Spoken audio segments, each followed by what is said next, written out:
Welcome to west plus affairs. जैसे कि हम पढ़ रहे थे, ये है जो फॉरेस्टर और जो फॉरेस्ट गार्ड का एग्ज़ाम होने वाला है 6 नवंबर को, उसकी रैपिड रिवीजन क्लास है पार्ट सेकेंड। पार्ट फर्स्ट मैंने अपलोड कर दी है, तो वहाँ आप जाके देख सकते हैं। तो इसके अंदर जैसे कि मैंने आपको कहा था कि मैंने वो टॉपिक उठाए हैं जहाँ से क्वेश्चन बन सकते हैं। तो सबसे पहले जैसे नदियाँ हैं, तो नदियों के अंदर सबसे पहले अलकनंदा। तो अलकनंदा उत्तराखंड भारत में एक हिमालयी नदी है, मतलब ये हिमालय से निकलती है और गंगा की दो प्रमुख धाराओं में से एक है, जो उत्तरी भारत की सबसे बड़ी नदी और हिंदू धर्म की सबसे पवित्र नदी मानी जाती है। तो यह आपको ध्यान रखना है। इसकी लंबाई और निर्वहन के कारण अलकनंदा को जल विज्ञान में गंगा की स्रोत की धारा माना जाता है। जो गंगा का स्रोत है वो माना जाता है इसकी लंबाई और निर्वहन के कारण। अलकनंदा नदी और उसकी सहायक नदियों की ऊर्जा का दोहन करने और बिजली पैदा करने के लिए 37 जल विद्युत बांध संचालन में है। कितने? 37। बाकी निर्माणाधीन है और योजना बनाई जा रही है, तो आपको ध्यान रखना है। नेक्स्ट अपनी मंदाकिनी। मंदाकिनी नदी का स्रोत केदारनाथ मंदिर के ऊपर सुमेरु ग्लेशियर में है। तो आपसे पूछा जा सकता है कि जो मंदाकिनी नदी है वो कहाँ से निकलती है, तो वो केदारनाथ मंदिर के ऊपर जो सुमेरु ग्लेशियर है वहाँ से निकलती है। मंदाकिनी नदी भारत के उत्तराखंड राज्य में अलकनंदा नदी की एक प्रमुख सहायक नदी है। तो अलकनंदा की सहायक नदी कौन सी है? एक मंदाकिनी है, जो उत्तराखंड के सुमेरु ग्लेशियर से निकलती है। नदी चोराबाड़ी ग्लेशियर से निकलती है और रुद्रप्रयाग और सोनप्रयाग जिलों के बीच लगभग 81 किलोमीटर की यात्रा करती है। ये अलकनंदा में मिल जाती है, जो ये अपनी यात्रा के अंत में गंगा में बहती है। तो अगर पूछा जाए कि अलकनंदा की सहायक नदी कौन सी है, तो मंदाकिनी है, और गंगा की सहायक नदियाँ तो अलकनंदा और मंदाकिनी दोनों है। अब देख लेते हैं प्रमुख नदी गंगा। जैसे दक्षिण की गंगा किसको कहते हैं? गोदावरी को कहते हैं। तो ये आपको ध्यान रखना है। गंगा एक एशियाई सीमा पार नदी है जो भारत और बांग्लादेश के बीच रहती है। किसके बीच में? भारत और बांग्लादेश के बीच में रहती है। नदी पश्चिमी हिमालय में भारतीय राज्य उत्तराखंड में 2525 किलोमीटर की लंबाई में यह बहती है। ठीक है, तो आपसे इसकी लंबाई पूछी जा सकती है। तो 2525 किलोमीटर इसकी लंबाई है इंडिया के अंदर। गंगा का मुख्य तना अलकनंदा के संगम पर देवप्रयाग में शुरू होता है। मतलब इसका जो स्टार्टिंग पॉइंट है वो देवप्रयाग से शुरू होता है, जो जल विज्ञान में इसकी अधिक लंबाई के कारण। गंगा एक एशियाई सीमा पार नदी है जो भारत और बांग्लादेश के बीच में बहती है। लंबाई इसकी 2525 किलोमीटर है। गंगा का मुख्य तना अलकनंदा के संगम पर देवप्रयाग में शुरू होता है, जो जल विज्ञान में इसकी अधिक लंबाई के कारण इसकी स्रोत की धारा है। ठीक है, फिर भागीरथी, जिसे हिंदू पौराणिक कथाओं में स्रोत धारा भी माना जाता है। नेक्स्ट क्या है हमारी? ब्रह्मपुत्र नदी। कौन सी नदी? ब्रह्मपुत्र नदी। यारलुंग त्सांगपो, जिसे आमतौर पर यारलुंग जंगपो के नाम से भी जाना जाता है, चीन के तिब्बत स्वायत्त क्षेत्र में ब्रह्मपुत्र नदी की एक सहायक नदी है। किसकी नदी है? ब्रह्मपुत्र की।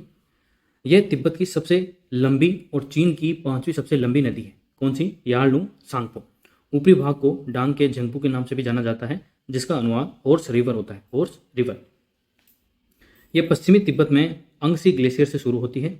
कैलाश पर्वत के दक्षिण पूर्व और मानसरोवर झील और अरुणाचल प्रदेश भारत में प्रवेश करने से पहले तिब्बती घाटी और यारलुंग संगपो ग्रांड कैनियन से होकर यह बहती है।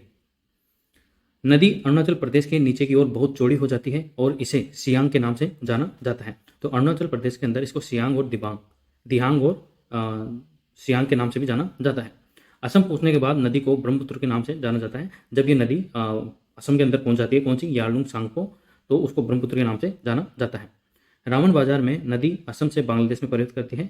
वर्तमान में नदी के मुख्य चैनल को जमुना नदी, जो गंगा से मिलने के लिए दक्षिण की ओर बहती है। तो ये गंगा में बहती है और गंगा में मिल जाती है, और जब गंगा के अंदर ये मिलती है तो इसे बांग्लादेश में पद्मा के नाम से जानते हैं। किसके नाम से? पद्मा के नाम से। तिब्बती पठार को छोड़ते समय नदी दुनिया की सबसे बड़ी और गहरी घाटी यारलुंग संगपो ग्रांड कैनियन बनाती है। कैनियन का मतलब होता है घाटी। इसकी चरम स्थिति के कारण नदी को नदियों का एवरेस्ट कहते हैं। जैसे हिमालय को जो माउंट एवरेस्ट है उसको सभी चोटियों का मतलब सभी चोटियों में सबसे ऊंची चोटी है विश्व की माउंट एवरेस्ट। ऐसे ही चरम स्थिति के कारण जो ब्रह्मपुत्र नदी है इसको नदियों का एवरेस्ट कहा जाता है। नेक्स्ट है भारत वन राज्य रिपोर्ट। अब क्योंकि ये फॉरेस्ट और फॉरेस्ट गार्ड का एग्जाम है, इसके अंदर इस रिपोर्ट का जो महत्व है वो इतना ज़्यादा हो जाता है कि यहाँ से 1 से 2 क्वेश्चन तो बनने कंपलसरी है। तो हम देख लेते हैं। वैसे तो मैंने चैनल पे इसको पढ़ा रखा है, लेकिन वापस एक बार फिर से देख लेते हैं। भारत वन राज्य रिपोर्ट ISFR 2021 क्योंकि ये हर 2 साल के अंदर रिलीज करते हैं। कौन करता है इसको रिलीज? पर्यावरण, वन और जलवायु परिवर्तन मंत्रालय ने भारत वन राज्य रिपोर्ट 2021 जारी की है। भारत वन सर्वेक्षण यानी कि फॉरेस्ट सर्वे ऑफ इंडिया की द्विवार्षिक रिपोर्ट देश के वन संसाधनों का आकलन करता है। पिछले 2 वर्षों में भारत के वन और वृक्षों के आवरण में 2261 वर्ग किलोमीटर की वृद्धि हुई है, जिसमें आंध्र प्रदेश ने 647 वर्ग किलोमीटर के अधिकतम वन क्षेत्र का विकास किया है। तो ये आपको ध्यान रखना है। फिर नेक्स्ट क्या है? तो नेक्स्ट है 2019 की रिपोर्ट की तुलना में देश में कुल वृक्ष और वन आवरण में 1540 वर्ग किलोमीटर वन आवरण और 721 वर्ग किलोमीटर वृक्ष आवरण में वृद्धि हुई है। तो ये आपको ध्यान रखना है। भारत का कुल वन और वृक्ष आच्छादन अब 80.9 मिलियन हेक्टेयर में फैला हुआ है, जो देश के भौगोलिक क्षेत्र का 24.62% है। तो ये डेटा आपसे पूछा जा सकता है कि वर्तमान के अंदर भारत के कुल वन और वृक्ष आच्छादन अब देश के भौगोलिक क्षेत्र का कितना प्रतिशत है? तो 24.62% है। और आदर्श स्थिति क्या होनी चाहिए? 33%। तो हम करीब है, पहुंच जाएंगे। तो ये आपको ध्यान रखना है, ये डेटा। नेक्स्ट है हमारा वन क्षेत्र में वृद्धि के मामले में शीर्ष 5 राज्य आंध्र प्रदेश 647, तेलंगाना 632, ओडिशा 537, कर्नाटक 155 और झारखंड 110 किलोमीटर हैं। वन आवरण में वृद्धि या वन आच्छादन घनत्व में सुधार को बेहतर संरक्षण उपायों, संरक्षण, वनीकरण गतिविधियों, वृक्षारोपण अभियान और कृषि वानिकी के लिए जिम्मेदार ठहराया जा सकता है। देश के बड़े शहरों में अहमदाबाद वनों के मामले में सबसे ज़्यादा पराजित रहा है। तो मतलब अगर अहमदाबाद सबसे नीचे से पूछा जाए तो अहमदाबाद है, और सबसे ऊपर कौन है? तो वो हमारा है आंध्र प्रदेश 647 वर्ग किलोमीटर के साथ। क्षेत्रफल की दृष्टि से मध्य प्रदेश में सबसे ज़्यादा वन क्षेत्र है मध्य प्रदेश में, ठीक है। मध्य प्रदेश में सबसे बड़ा वन क्षेत्र है, जिसके बाद अरुणाचल प्रदेश, छत्तीसगढ़, उड़ीसा और महाराष्ट्र का स्थान है। 17 राज्यों केंद्र शासित प्रदेशों में 33% से अधिक भौगोलिक क्षेत्र वन आच्छादित हैं। इन राज्यों और केंद्र शासित प्रदेशों में से लक्षद्वीप, मिजोरम, अंडमान निकोबार, द्वीप समूह, अरुणाचल प्रदेश और मेघालय में 75% से अधिक वन क्षेत्र हैं। 2019 के पिछले आकलन की तुलना में देश में सदाबहार वन आच्छादन में 17 वर्ग किलोमीटर की वृद्धि हुई है। तो ये भी आपसे पूछा जा सकता है, 2019 की जो रिपोर्ट आई है उससे कंपैरिजन करके आपसे पूछा जा सकता है। तो उसके कंपैरिजन में कितना वर्ग किलोमीटर में वृद्धि हुई है? 17 वर्ग किलोमीटर। कौन से? सदाबहार वन क्षेत्र के अंदर। देश में कुल सदाबहार वन आच्छादन 4992 वर्ग किलोमीटर है। सदाबहार वन आच्छादन में वृद्धि दिखाने वाले शीर्ष 3 राज्य ओडिशा 8 वर्ग किलोमीटर के बाद महाराष्ट्र 4 वर्ग किलोमीटर और कर्नाटक 3 वर्ग किलोमीटर क्रम से है। तो ये आपको ध्यान रखना है, ये रिपोर्ट इंपॉर्टेंट है। आप इसको वीडियो को पीछे करके आप इसको वापस देख सकते हैं। नेक्स्ट है गुरुंडोंग मार झील। गुरुंडोंग मार झील, तो ऐसे नाम आपको कंफ्यूज कर सकते हैं कि ये तो इंडिया में हो ही नहीं सकती। ये इंडिया के अंदर ही है और विश्व की सबसे ऊंची झीलों में से एक है। और ये कहाँ पर है? ये भारत के सिक्किम राज्य में 5154 मीटर यानी कि 16,000 फीट की ऊंचाई पर स्थित है। इसे बौद्ध, सिखों और हिंदुओं के लिए पवित्र माना जाता है। झील का नाम गुरु पद्म संभव यानी कि तिब्बती बौद्ध धर्म के जो संस्थापक थे उनके नाम पर इसका झील का नाम रखा गया है। चोलमू झील और सोंगमो झील सिक्किम में स्थित है। तो ये 2 झील भी आपको ध्यान रखना है, सोंगमो और चोलमू झील, जो कि सिक्किम के अंदर है। अब इसके अंदर देख लेते हैं कि खारे पानी की जो झील है, चिल्का झील, वो कहाँ पर है? तो ओडिशा के अंदर है। भारत में दूसरा सबसे बड़ा खारे पानी का जो लेगुन है वो है पुलिकित झील, जो कहाँ पर है? आंध्र प्रदेश के अंदर। वुलर झील इंडिया की सबसे बड़ी मीठे पानी की यानी कि ताजे पानी की जो झील है वो जम्मू कश्मीर के अंदर है, वुलर झील। पेंगोंग त्सो उच्च घास के मैदान की जो झील है वो कहाँ पर है? वो है लद्दाख के अंदर। तो ये आपको ध्यान रखना है। नेक्स्ट है कोसी। कोसी को बिहार का शोक कहा जाता है। कौन सी नदी को? कोसी नदी को बिहार का शोक कहा जाता है। तो आपसे पूछा जा सकता है कि कौन सी नदी को बिहार का शोक कहा जाता है? तो कोसी नदी को कहा जाता है। इनमें पूर्व में कंचनजंगा क्षेत्र से निकलने वाली तैमूर कोसी, तिब्बत से अरुण नदी और पश्चिम से गोसाई थान क्षेत्र से सूर्य कोसी शामिल हैं। पूर्व से पश्चिम तक सूर्य कोसी की सहायक नदियां दूध कोसी, भोटे कोसी, तंबा कोसी और इंद्रावती कोसी कोसी की 7 धाराओं के स्रोत बर्फ से ढके क्षेत्रों में स्थित है, जहां भारी वर्षा भी होती है। नतीजतन पानी की एक बड़ी मात्रा जबरदस्त गति से बहती है, जो बिहार के अंदर हर मौसम मतलब जो बरसात का मौसम होता है उसके अंदर बाढ़ के कारण बनती है। वे कोसी बनाने के लिए महाभारत श्रेणी के उत्तर में त्रिवेणी में एकजुट होती है। ये नदी महाभारत श्रेणी में एक सकरी घाटी को काटकर नेपाल के तराई में प्रवेश करती है। नदी की धारा लट में है और यह बार बार अपना मार्ग बदलती रहती है। इसके परिणाम स्वरूप लगातार विनाशकारी बाढ़ आई और बिहार खेती योग्य भूमि का जो बड़ा हिस्सा है वो बंजर भूमि में बदल गया, क्योंकि वो अपना गाद लाती है और इस वजह से कोसी को अक्सर बिहार का शोक कहा जाता है। तो ये देखिए, ये यहाँ से निकलती है कोसी और ये बिहार में बहती है। नेक्स्ट है, अब कुछ नदियाँ ऐसी भी है जिनको, जैसे बंगाल का दुख किसे कहा जाता है, तो दामोदर नदी को। उड़ीसा का दुख महानदी को। असम का दुख ब्रह्मपुत्र को। तो ये भी आपसे पूछे जा सकते हैं, जो आपको ध्यान रखना है। बंगाल का दुख दामोदर नदी, उड़ीसा का दुख महानदी को, असम का दुख ब्रह्मपुत्र नदी को कहा जाता है। अब कुछ परियोजनाएं देख लेते हैं जो इंपॉर्टेंट है और न्यूज़ में रहती है। जैसे दगमारा जल विद्युत परियोजना, तो ये कहाँ पर है, ये कोसी नदी पर बनाया जाएगा।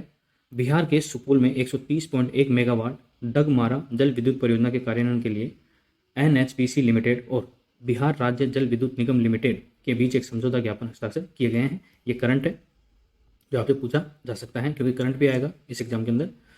कोसी रेल महासेतु मेगा पुल, उद्घाटन कौन करेंगे, प्रधानमंत्री नरेंद्र मोदी। लंबाई 1.9 किलोमीटर, इसका उद्घाटन हो चुका है। संयोजक मिथिला और कोसी क्षेत्र। यह निर्मली और सरायगढ़ के बीच की रेल की दूरी को वर्तमान 298 किलोमीटर से घटाकर 22 किलोमीटर कर देता है। कौन सा, कोसी रेल महासेतु मेगा पुल। अब ये देखिए, इसके अंदर भी आपसे कई बार पूछा जाता है कि विशेषता उष्णकटिबंधीय तारपनपाती, उष्णकटिबंधीय आर्द्र, उष्णकटिबंधीय शुष्क पर्णपाती और पहाड़ी आर्द्र समशीतोष्ण। तो कहाँ पर कितनी वर्षा, औसत तापमान, सापेक्ष आर्द्रता, वनस्पति कैसी पाई जाती है और स्थान, तो ये आप यहाँ से देख सकते हैं।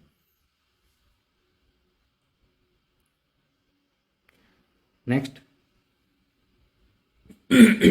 वन संरक्षण अधिनियम कब पारित होता है, तो वन संरक्षण अधिनियम 25 अक्टूबर 1980 को अधिनियमित किया गया था। तो ये डेट आपसे पूछी जा सकती है कि वन संरक्षण अधिनियम कब पारित हुआ था, अधिनियमित किया गया था, तो 25 अक्टूबर 1980 को, क्योंकि फॉरेस्ट और फॉरेस्टर का एग्जाम है तो ये पूछे जा सकते हैं।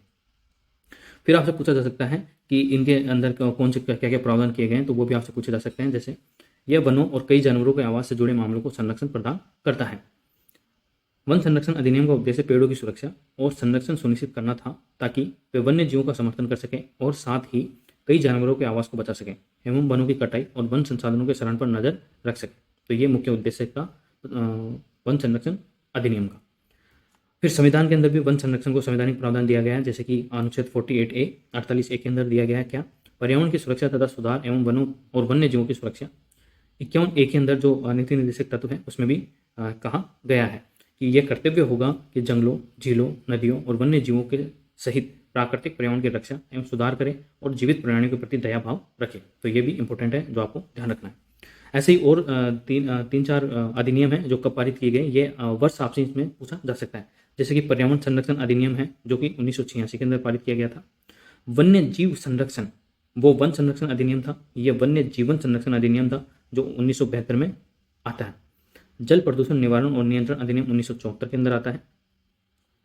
और वायु प्रदूषण निवारण, नियंत्रण और उपशमन के लिए वायु प्रदूषण निवारण और नियंत्रण अधिनियम 1981 के अंदर आता है। तो इनके वर्ष आपको याद रखने हैं, क्योंकि एग्जाम के अंदर इनके वर्ष आपसे पूछे जा सकते हैं। नेक्स्ट है लेटेराइट मिट्टी। तो लेटेराइट मिट्टी कहाँ होती है, जिसके अंदर उच्च तापमान हो और मैक्सिमम बारिश होती हो, वहाँ पर आपको लेटेराइट मिट्टी पाई जाती है। लेटेराइट मिट्टी उच्च तापमान और भारी वर्षा वाले क्षेत्रों में पाई जाती है, जैसे कि विषुवत रेखा के आसपास के इलाके के अंदर जो मिट्टी पाई जाती है वो लेटेराइट मिट्टी होती है।